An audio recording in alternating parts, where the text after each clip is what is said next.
नमस्कार दोस्तों, एक बार फिर आपका इंडिया के सबसे बड़े ऑनलाइन प्लेटफॉर्म अनअकैडमी पर हार्दिक स्वागत और अभिनंदन। कल की क्लास में हमने 1857 का विद्रोह, उसके स्वरूप, उसकी असफलता के कारण, उसका विस्तार के बारे में बहुत डिटेल में पढ़ा था और कल लास्ट में मैंने आपको 1857 के विद्रोह के परिणाम कुछ समझाए थे। आज हम वापस परिणाम से ही स्टार्ट करेंगे और किस प्रकार एक नए शासन व्यवस्था की शुरुआत हुई उसके बारे में भी हम डिटेल में देखेंगे। तो 1857 के विद्रोह का परिणाम, उस विद्रोह का परिणाम हम समझें उससे पहले 1858 का अधिनियम क्या था, इसको समझने के लिए पहले मैं आपको वापस थोड़ा सा समझना चाहूंगा कि भारत में सपोज कीजिए ये ब्रिटेन था और ये बात है 1857 के विद्रोह के समय की, 1857 के विद्रोह के समय की, और यहां पर ये भारत था। ये एक मिनट के लिए आप एज्यूम कीजिए, और ब्रिटेन के अंदर ब्रिटिश महारानी थी, तो यहां पर मैंने लिख दिया ब्रिटिश महारानी। ब्रिटेन के अंदर ब्रिटिश महारानी, और ब्रिटेन के अंदर ही ईस्ट इंडिया कंपनी थी, EIC, जिसका कुछ पार्ट मैंने कल आपको समझाया था। EIC, उस EIC को संभालते थे court of directors. Court of directors जो है उसे संभालते थे, और इस EIC पर ब्रिटिश संसद का नियंत्रण था, मतलब ब्रिटिश पार्लियामेंट का नियंत्रण था। और ये नियंत्रण जो है 1773 के रेगुलेटिंग एक्ट से शुरू हुआ था। 1773 के रेगुलेटिंग एक्ट से पहली बार ब्रिटिश संसद ने EIC को नियंत्रित करने का प्रयास किया था। उसके तुरंत बाद में, कुछ समय बाद ही 1784 का पिट्स इंडिया एक्ट आया था, जिसके द्वारा बोर्ड ऑफ कंट्रोल की स्थापना की गई थी। जिसके द्वारा बोर्ड ऑफ कंट्रोल की स्थापना की गई थी। 1784 के पिट्स इंडिया एक्ट के द्वारा बोर्ड ऑफ कंट्रोल की स्थापना हुई। अब जो बोर्ड ऑफ कंट्रोल स्टैब्लिश हुआ, ये 1784 में स्टैब्लिश था। बोर्ड ऑफ कंट्रोल जो है वो कोर्ट ऑफ डायरेक्टर्स को कंट्रोल करता था। Board of control court of directors को, और कोर्ट ऑफ डायरेक्टर्स भारत को नियंत्रित करते थे। और भारत में गवर्नर जनरल और उसकी काउंसिल थी। भारत में गवर्नर जनरल और उसकी काउंसिल थी। ये भारत को नियंत्रित थे। और उस समय जिसमें विद्रोह हुआ, उस समय लॉर्ड कैनिंग जो था वो बेसिकली भारत का गवर्नर जनरल था, लॉर्ड कैनिंग। और एक चीज और ध्यान रखें कि उस समय जो गवर्नमेंट ऑफ इंडिया थी, भारत सरकार थी, वो गवर्नमेंट ऑफ इंडिया जो है वो ईस्ट इंडिया कंपनी के हाथों में थी। तो यहां तक मैंने कल आपको समझाया था। और एक नाम मात्र का, यहां पर नाम मात्र की मुगल सत्ता यहां पर उपलब्ध थी। नाम मात्र की मुगल सत्ता यहां पर थी। अब सबसे पहले हम ये देखें कि 1857 को जब विद्रोह हुआ, उस विद्रोह का पहला परिणाम क्या होगा। उस विद्रोह का पहला परिणाम था भारत में EIC के शासन की समाप्ति। भारत में चूंकि ईस्ट इंडिया कंपनी के शासन की समाप्ति हो गई और अब भारत पर सीधा ब्रिटिश राज स्टैब्लिश हो गया, तो ये दूसरा परिणाम होगा। भारत पर ईस्ट इंडिया कंपनी के शासन की समाप्ति और भारत पर सीधा ब्रिटिश राज स्थापित हो गया। तीसरा, भारत में नाम मात्र की मुगल सत्ता भी समाप्त हो गई। भारत में नाम मात्र की मुगल सत्ता भी समाप्त हो गई।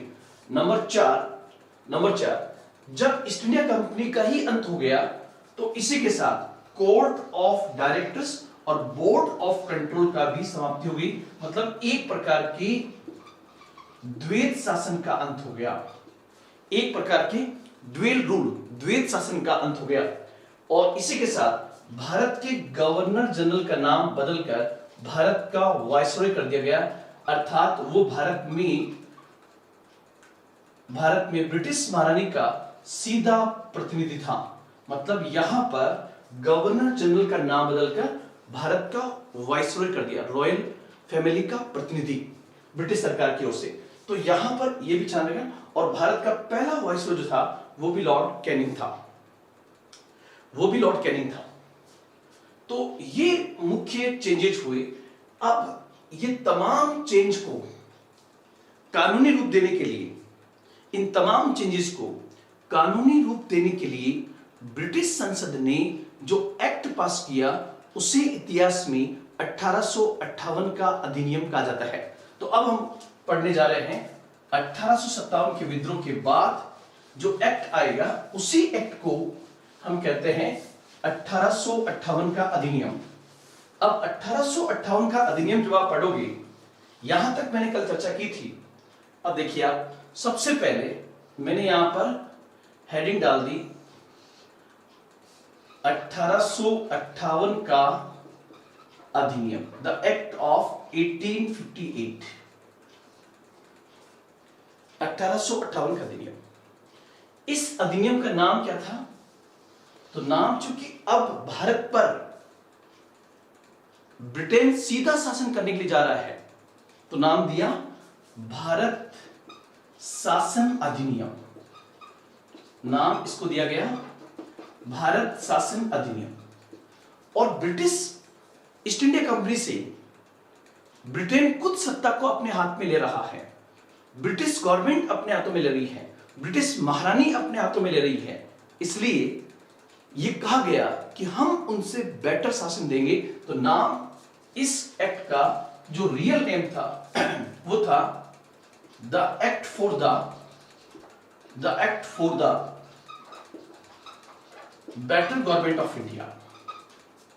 बेटर गवर्नमेंट ऑफ इंडिया, ये उस शासन का रियल नेम था, the act for the better government of India. एक चीज और ध्यान रखना, आपसे ये पूछे कि 1857 का विद्रोह जब हुआ था, तो उस 1857 के विद्रोह के समय ब्रिटिश पीएम कौन था? 1857 का जो विद्रोह हुआ था, उस विद्रोह के समय ब्रिटिश पीएम कौन था? तो उस समय अगर हम देखें तो 1857 में उस समय विद्रोह के समय था पामस्टन। उस समय ब्रिटिश पीएम था पामस्टन। लेकिन 1858 के आसपास ब्रिटेन में राजनीतिक अस्थिरता पैदा हुई और पामस्टन को अपने पद से इस्तीफा देना पड़ा। और आपसे क्वेश्चन ये पूछे कि जिस समय 1858 का अधिनियम पास हुआ और भारत पर सीधा ब्रिटिश राज स्थापित हुआ, उस समय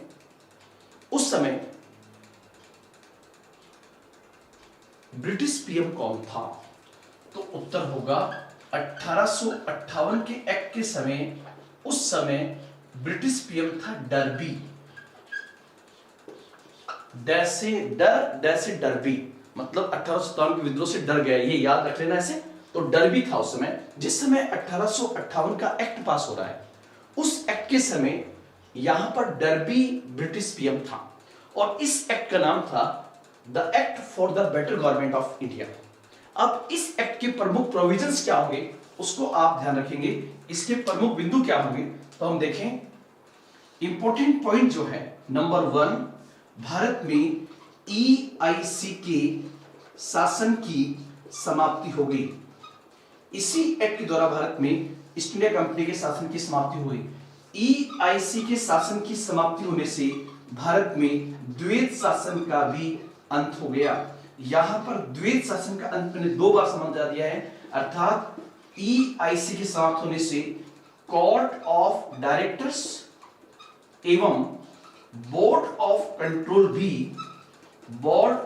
कंट्रोल की भी समाप्ति हो गई। ये भी आप इसमें ध्यान में रखेंगे।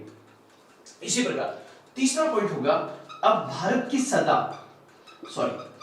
की सत्ता सीधे ब्रिटिश हाथों में सौंपी गई, मतलब ब्रिटिश सरकार के हाथों में आ गई।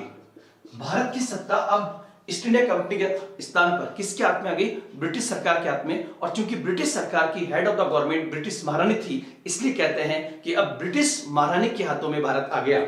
तो ब्रिटिश सरकार और ब्रिटिश सरकार की हेड ऑफ द नेशन जो है वो बेसिकली ब्रिटिश महारानी थी, इसलिए ब्रिटिश महारानी के हाथों में भारत सीधा आ गया। ये पॉइंट भी आप ध्यान में रखोगे। उसके बाद में भारत में नाम मात्र की मुगल शासन का भी अंत हो गया। भारत में नाम मात्र की मुगल सत्ता का भी अंत हो गया। मुगल सत्ता का भी अंत हो गया। पांचवा पॉइंट, इसी के द्वारा भारत की गवर्नर जनरल का नाम बदलकर, भारत के गवर्नर जनरल का नाम बदलकर कर दिया गया भारत का viceroy, the viceroy of India. उसका नाम बदलकर भारत का वाइसरॉय कर दिया गया। तो ये भी बिंदु आप यहां पे ध्यान रखोगे। और उसके बाद में, और भारत का पहला वाइसरॉय जो बना वो बना लॉर्ड कैनिंग। Lord Canning. एक सबसे इंपॉर्टेंट पॉइंट 1858 के अधिनियम का जो होगा वो होगा कि अब भारत का सबसे बड़ा अधिकारी, जो भारत का गवर्नर जनरल था, उसका नाम बदल कर तो भारत का वाइसरॉय कर दिया गया। लेकिन ब्रिटेन के अंदर जो काम अभी तक कोर्ट ऑफ डायरेक्टर्स या बोर्ड ऑफ कंट्रोल संभाल रहे थे, अब वो काम कौन संभालेगा? इसलिए 1858 के अधिनियम के द्वारा एक नए पद का सृजन किया गया और उसे कहते हैं भारत सचिव, सेक्रेटरी ऑफ इंडिया, या कहते हैं भारत राज्य सचिव, Indian state secretary, secretary of Indian state भी कह सकते हो। भारत राज्य सचिव के पद का सृजन किया गया सेक्रेटरी। और पहला भारत सचिव कौन था ये आप कमेंट करके बताएं। क्या पहला भारत सचिव सर चार्ल्स वुड था? आप देख के बताना मेरा उत्तर सही है गलत है। सर चार्ल्स वुड भारत राज्य सचिव। और भारत राज्य सचिव जो था ये बेसिकली ब्रिटिश संसद का सदस्य होता था। भारत सचिव ब्रिटिश संसद का सदस्य होता था और भारत संबंधी छोटी से छोटी बात के लिए ये ब्रिटिश संसद के प्रति रेस्पॉन्सिबल होता था। अर्थात भारत संबंधी कोई भी बात बतानी हो तो उस बात को ब्रिटिश पार्लियामेंट के सामने कौन रखता था? तो तब होगा भारत सचिव, सेक्रेटरी ऑफ इंडिया। इसका हेड ऑफिस जो है वो लंदन में था, लेकिन भारत सचिव और उसके अंतर्गत काम करने वाले तमाम अधिकारियों का वेतन भत्ता भारत से ही दिया जाता था। अर्थात ये भी एक प्रकार का धन निष्कासन था। उसके बाद में एक चीज और ध्यान रखना कि इस भारत सचिव की सहायता के लिए, भारत सचिव की सहायता के लिए एक सलाहकारी परिषद की स्थापना की गई थी। भारत सचिव की सहायता के लिए एक सलाहकारी एडवाइजरी काउंसिल, जिसे भारत परिषद कहा जाता था, इंडियन काउंसिल कहा जाता था। इस भारत परिषद में टोटल 15 मेंबर होते थे। टोटल 15 मेंबर थे, जिसमें से 7 की नियुक्ति ब्रिटिश महारानी करती थी। ब्रिटिश महारानी करती थी और उसमें से बच गए 8 जो है वो EIC, हालांकि ईस्ट इंडिया कंपनी के शासन की समाप्ति हुई, लेकिन EIC की जो बहुत पुराने बोर्ड ऑफ कंट्रोल के जो डायरेक्टर्स हुआ करते थे उनकी सलाह लेकर के इनकी नियुक्ति की जाती थी। और ये 15 जो मेंबर थे, जो जिसको हम कहते हैं भारत परिषद, इंडियन काउंसिल कहते हैं, ये एक प्रकार की सलाहकारी संस्था थी जो किसको सलाह देती थी? सेक्रेटरी ऑफ इंडिया को। और सेक्रेटरी ऑफ इंडिया कहां बैठता था? लंदन के अंदर। ध्यान रखना, भारत संबंधी सबसे बड़ा अधिकारी कौन था? तो उत्तर होगा आपका भारत राज्य सचिव, secretary of Indian state.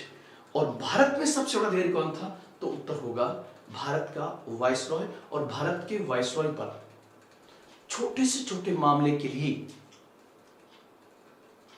Bharat सचिव का नियंत्रण होता था। और भारत सचिव ब्रिटिश संसद में और ब्रिटिश सरकार को भारत संबंधी छोटी से छोटी बात को बताता था। यहां तक कि अब तमाम जो नियुक्तियां होती थी उसमें भारत सचिव की भूमिका सबसे अहम हो गई थी। हालांकि वो भी ब्रिटिश सरकार से ऊपर नहीं था, ध्यान रखना। तो ये पॉइंट्स आपको यहां पर ध्यान रखने। 1858 का अधिनियम। अब इसके आगे बढ़े, 1858 के अधिनियम से आगे बढ़े और आपसे ये क्वेश्चन पूछे,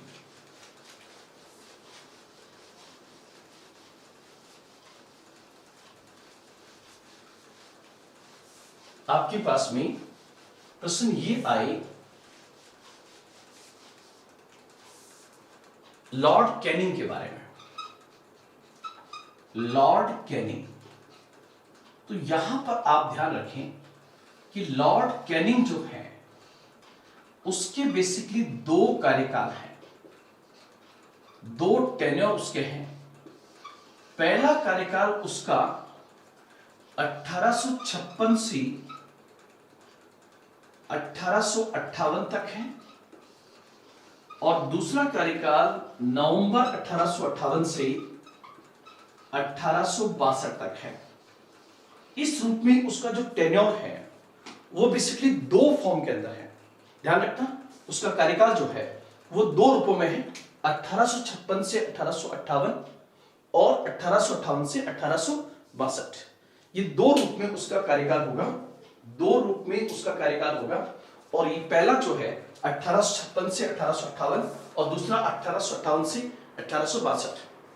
अब इस पॉइंट से अगर आपके पास में क्वेश्चन बनेगा 1856 से 1858, तो यहां पर आपके पास में पहला क्वेश्चन होगा नंबर 1, इस समय ये भारत का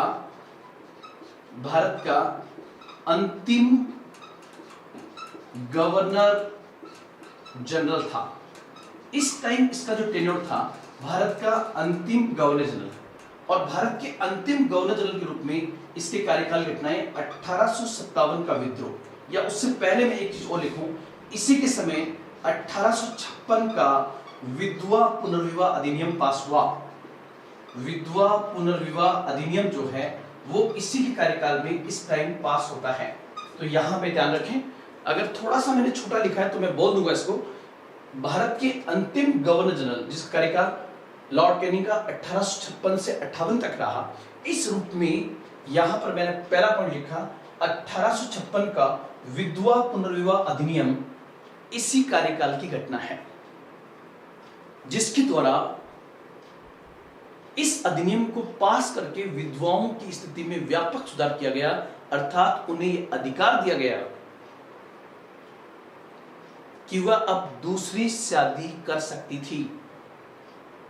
और जैसा कि मैंने एक क्लास में पूरा आपको समझाया था कि विधवा पुनर्विवाह अधिनियम को पास कराने के लिए प्रसिद्ध समाज सुधारक ईश्वर चंद्र विद्यासागर ने एक बहुत लंबा कैंपेन चलाया था। उन्हीं के प्रयासों से ब्रिटिश संसद तक ये बात पहुंची थी और ब्रिटिश सरकार ने ये पास कर दिया, जिसे कहते हैं 1856 का विधवा पुनर्विवाह अधिनियम, जिसके द्वारा विधवाओं को दूसरी शादी करने का अधिकार दे दिया गया और समाज इसे लीगली स्वीकार करेगा, समाज इसका विरोध नहीं कर सकता था। तो ये पॉइंट ध्यान रखना। और 1858 का जो विधवा पुनर्विवाह अधिनियम पास हुआ था, उस अधिनियम के बाद पहली विधवा की शादी भी ईश्वर चंद्र विद्यासागर के सानिध्य के अंदर, मतलब उनकी देखरेख के अंदर पहली शादी 1858 में कलकत्ता में हुई थी। ये भी पॉइंट ध्यान रखना। दूसरा पॉइंट इंपॉर्टेंट जो है लॉर्ड कैनिंग का, वो है इसी के समय 1857 का विद्रोह हुआ। इसी के समय 1857 का विद्रोह हुआ। तो कोई ये कहे कि 1857 के विद्रोह का कारण लॉर्ड कैनिंग था, नहीं।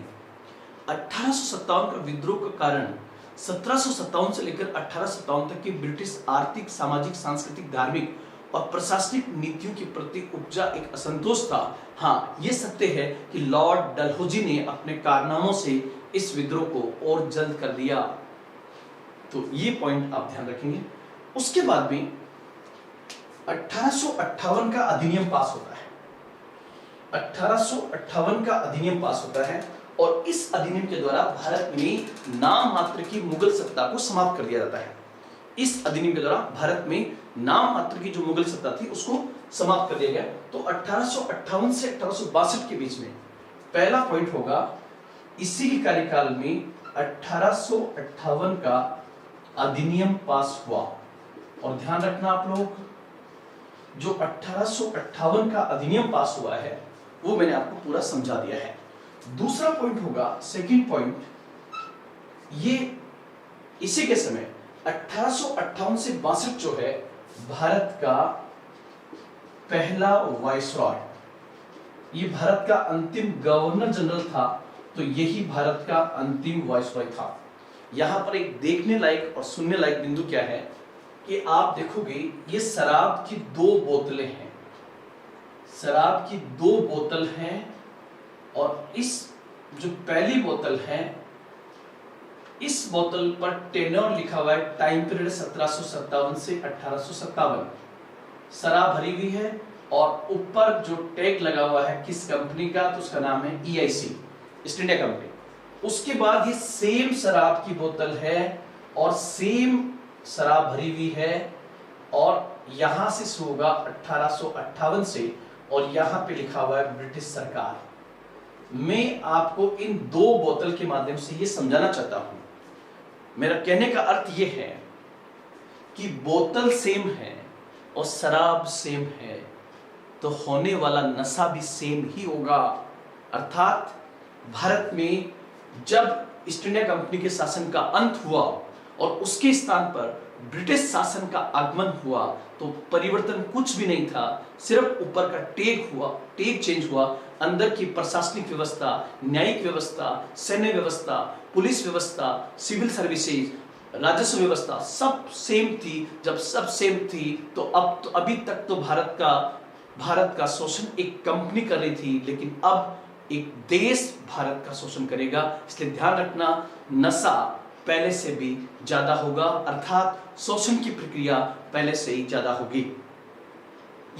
इस बात का सबूत क्या है कि अंदर की व्यवस्था वैसी की वैसी थी। इसका सबसे बड़ा सबूत है कि भारत का अंतिम गवर्नर जनरल लॉर्ड कैनिंग था और भारत का पहला वाइसरॉय लॉर्ड कैनिंग था, अर्थात व्यवस्था को बदला नहीं गया, सिर्फ नाम परिवर्तित किया गया था।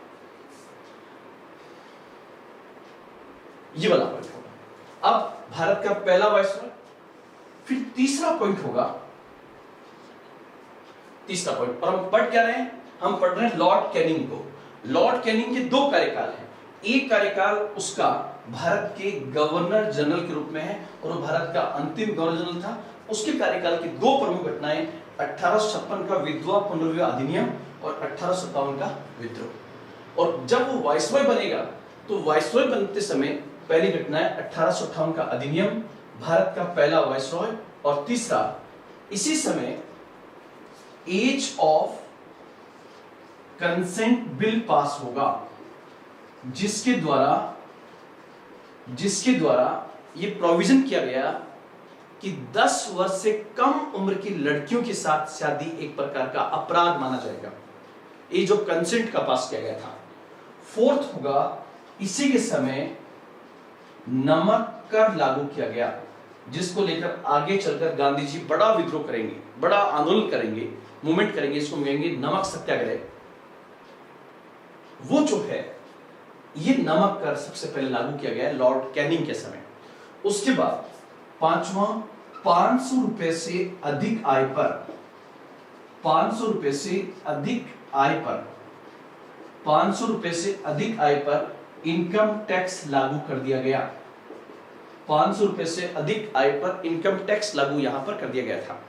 एक बिंदु आप और ध्यान रखना कि इसी के समय तो 6 पॉइंट आपका होगा, इसी के समय 1861 का अधिनियम पास होता है। 1861 का अधिनियम पास होता है, इसको हम अलग से देखेंगे। 1861 का एक्ट। 7वां पॉइंट होगा, 7वां बिंदु, इसी के समय भारत में पहली बार विभागीय प्रणाली शुरू की गई। इसको हम कहते हैं डिपार्टमेंटल सिस्टम। कुछ एग्जाम में यह भी कहा जाता है कि सबसे पहले मंत्रिमंडलीय प्रणाली की शुरुआत भारत में कब से मानी जाती है, तो उत्तर होगा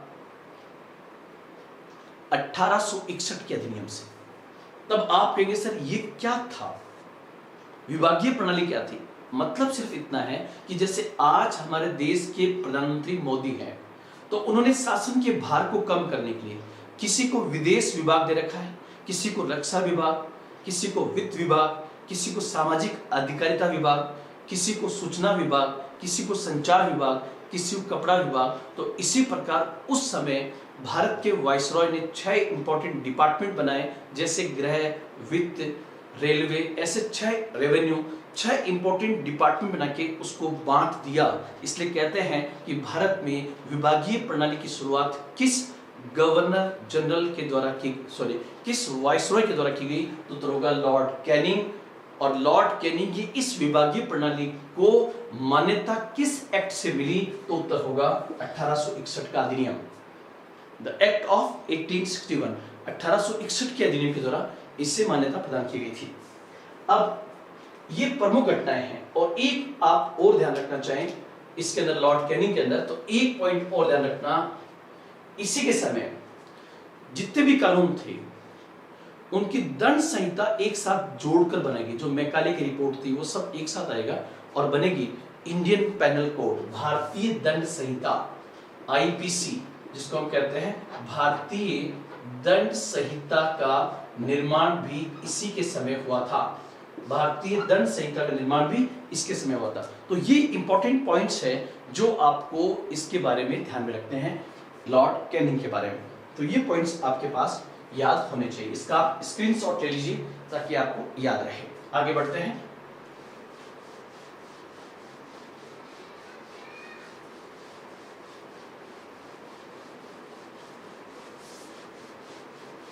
अब यहां पर एक बिंदु और ध्यान रखना आपको, जो 1861 का अधिनियम आया है, 1861 का अधिनियम जो बेसिकली ब्रिटिश संसद द्वारा पास किया गया है, इसको कहेंगे इंडियन काउंसिल एक्ट। यहां पर इसका नाम होगा भारत परिषद अधिनियम, इंडियन काउंसिल एक्ट के नाम से, और 1861।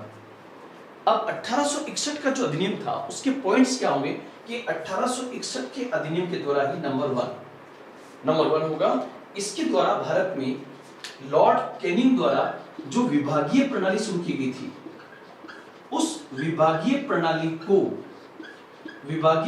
को मान्यता प्रदान कर दी गई, विभागीय प्रणाली को मान्यता प्रदान कर दी गई। ये पॉइंट आप ध्यान रखना।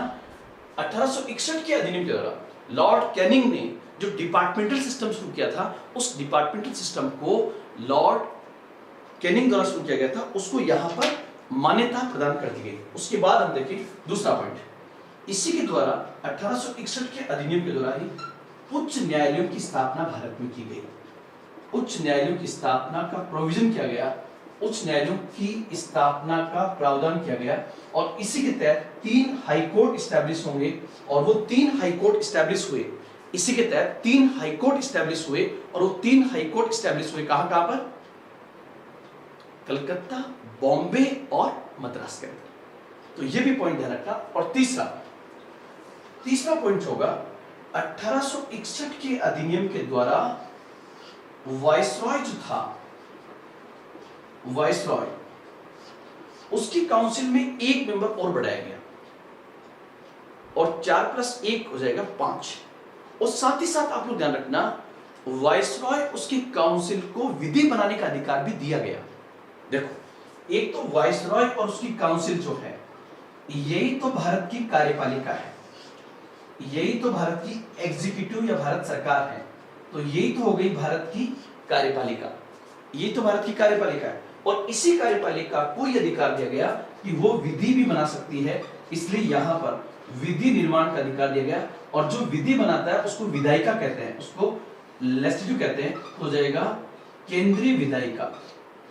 केंद्रीय विधायिका हम शब्द लेंगे यहां पर, हालांकि इसको नाम दिया गया था इंपीरियल लेजिस्लेटिव काउंसिल का नाम दिया गया था। और यहां पर मुद्दा क्या होगा कि वाइसरॉय को अपनी काउंसिल में विधि बनाने के दृष्टिकोण से 6 से 12 मेंबर तक बढ़ाने का अधिकार था।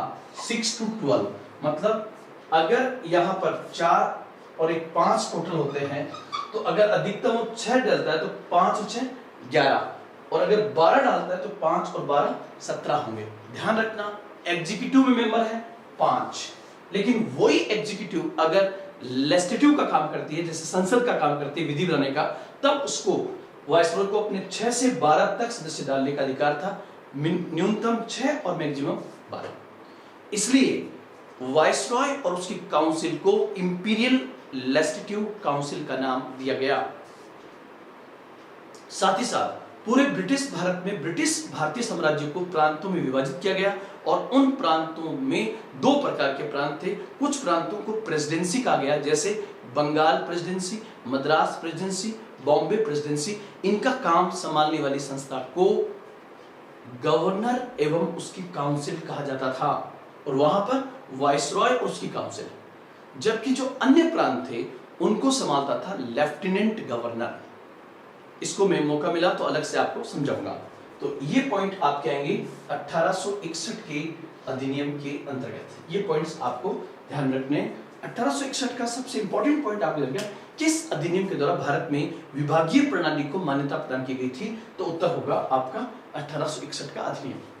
और थोड़ा आगे बढ़े तो वापस से हमें इस बात की ओर देखना पड़ेगा कि 1858 के बाद सबसे पहले मैंने कहा भारत की वाइसरॉय, और जब हम भारत के वाइसरॉय पढ़ेंगे तो उसमें पहला वाइसरॉय होगा लॉर्ड कैनिंग। ध्यान रखना, लॉर्ड कैनिंग ही अंतिम गवर्नर जनरल था। वो कार्यकाल था 1856 से 58, लेकिन भारत के वाइसरॉय के रूप में कार्यकाल था 1858 से 62, जहां से वाइसरॉय पद की शुरुआत हुई है। उसके आसपास के 4 या 5 वाइसरॉय को आपको एग्जाम में कालानुक्रम में पूछा जा सकता है कि निम्नलिखित वाइसरॉयज का सही कालानुक्रम क्या होगा। तो ध्यान रखना, लॉर्ड कैनिंग के बाद आया था लॉर्ड एलिंगन फर्स्ट।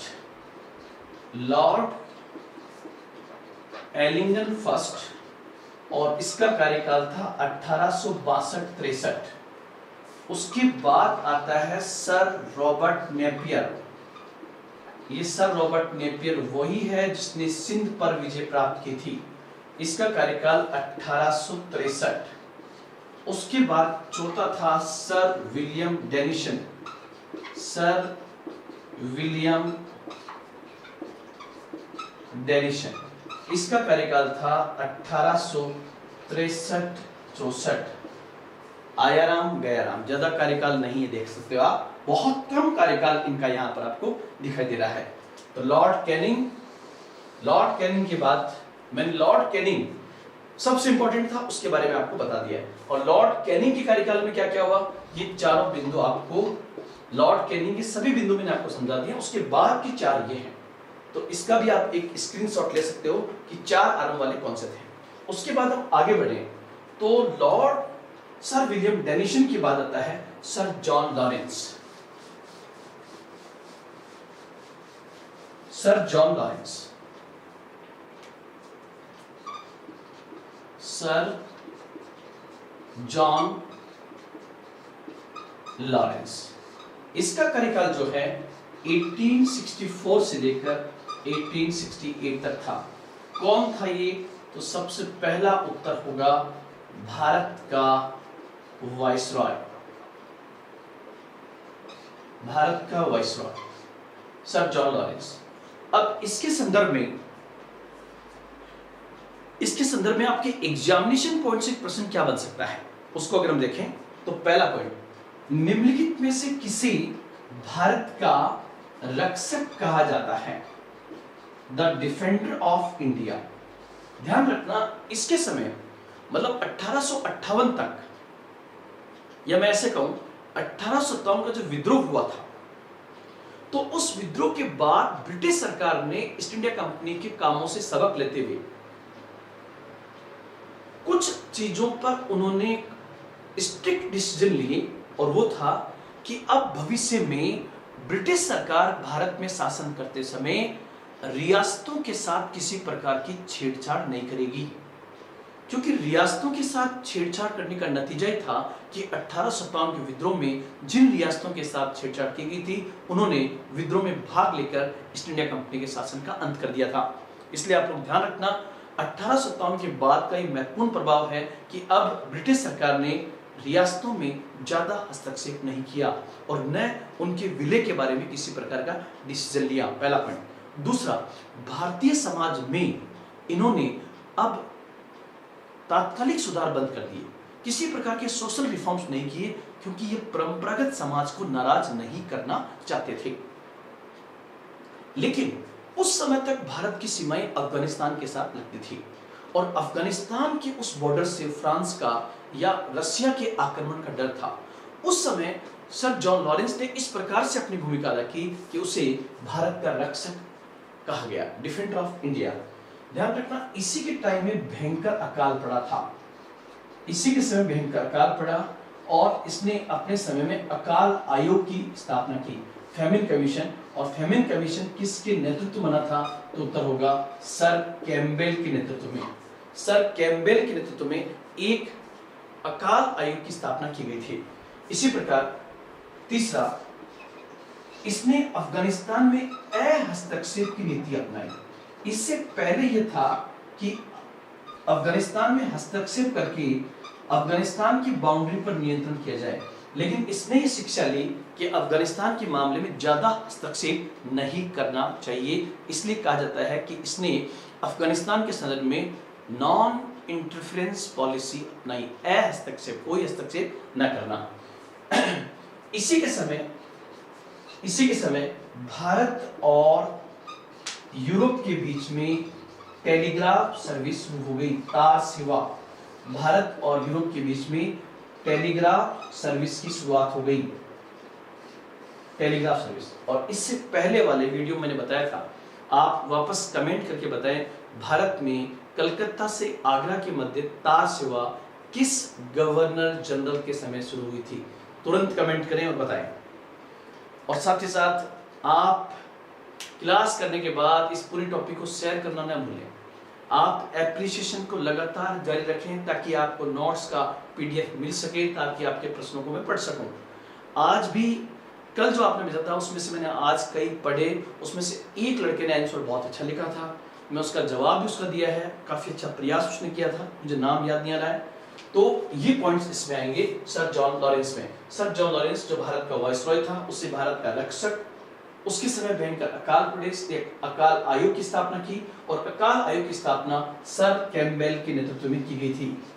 इसने अहस्तक्षेप की नीति अफगानिस्तान के संदर्भ में अपनाई थी और इसी के समय भारत और यूरोप के बीच में पहली टेलीग्राफ सर्विस भी शुरू हुई 1865 के अंदर, 1865 के अंदर।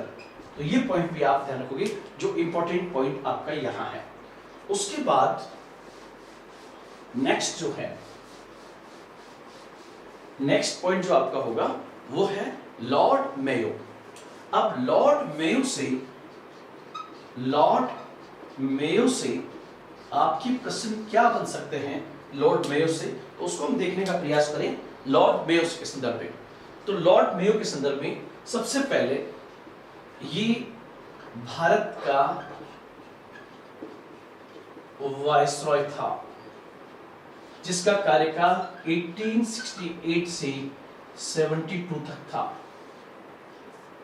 1868 से 72 तक था। आप कुछ मामलों में थोड़ा पेशेंस बना के रखें, पेन की इंक भी खत्म हो रही है लॉकडाउन के इस पीरियड में, लेकिन मुझे पता है आप लोग बहुत अच्छा सहयोग करेंगे, साथ देंगे। तो पहला पॉइंट, भारत का वायसरॉय और इस रूप में इसका कार्यकाल है 1868 से 72। अब इसके कार्यकाल की प्रमुख घटनाएं क्या है, तो ध्यान रखना, लॉर्ड मेयो ने 2 कॉलेज की स्थापना की है।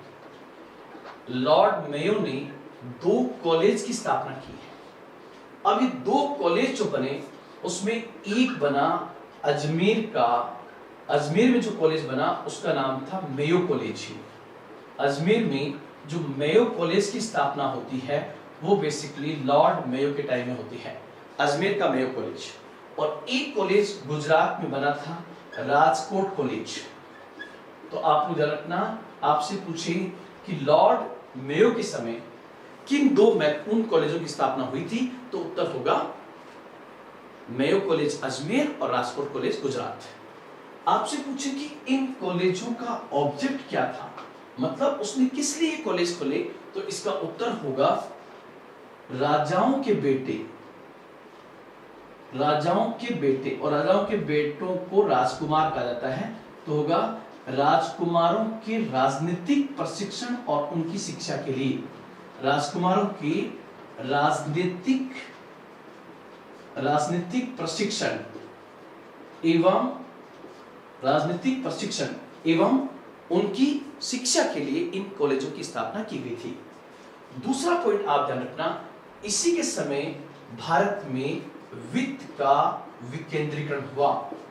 इसी के समय भारत में वित्त का विकेंद्रीकरण हुआ, और वित्त के विकेंद्रीकरण का मतलब होगा फाइनेंशियल डिसेंट्रलाइजेशन। वित्त का विकेंद्रीकरण, फाइनेंशियल डिसेंट्रलाइजेशन का मतलब क्या होगा? जब केंद्र अपने अधिकार नीचे की ओर छोड़ता है, जैसे राज्यों को दे, राज्य जिलों को दे, तो उसको हम कहते हैं विकेंद्रीकरण। अर्थात इसका मतलब होगा कि वायसरॉय अपने वित्त के अधिकार कुछ नीचे की ओर देगा, कुछ प्रांतीय गवर्नर्स को देगा, तो मतलब होगा इसी समय भारत में फाइनेंशियल डिसेंट्रलाइजेशन की शुरुआत हुई, और इसी के समय भारत में पहली जनगणना भी होती है। इसी के समय भारत में पहली जनगणना भी हुई। लेकिन आप लोग ध्यान रखें कि इसकी जो जनगणना है, फर्स्ट सेंसस जो है, वो वैज्ञानिक आधारित नहीं माना जाता है।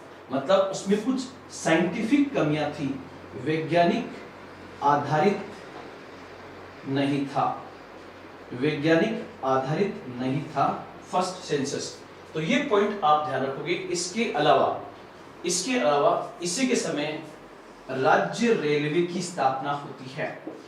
राज्य रेलवे की स्थापना भी इसी के समय हुई थी। राज्य रेलवे की स्थापना भी इसी के समय हुई थी। तो ये पॉइंट भी आप लॉर्ड मेयो में ध्यान में रखोगे।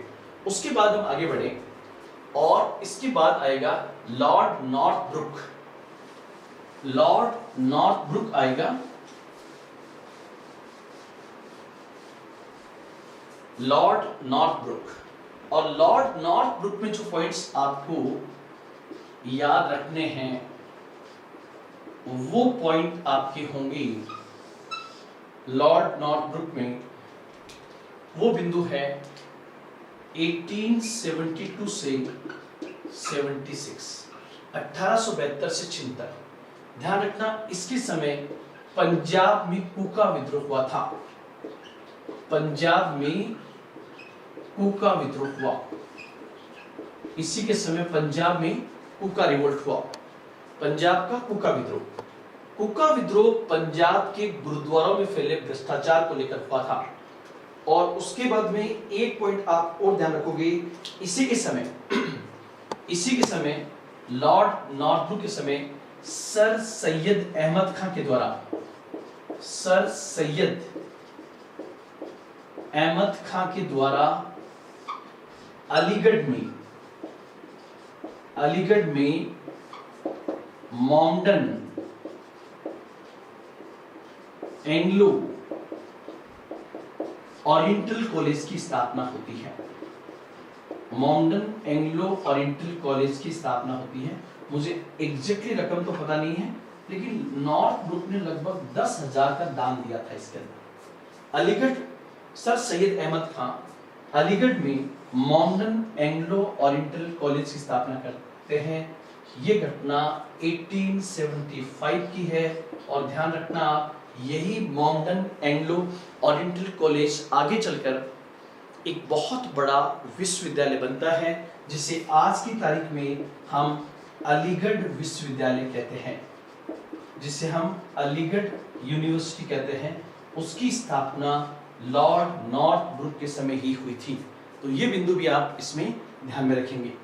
लॉर्ड नॉर्थब्रुक के समय इस पॉइंट को भी आप ध्यान में रखोगे। Lord Northbrook.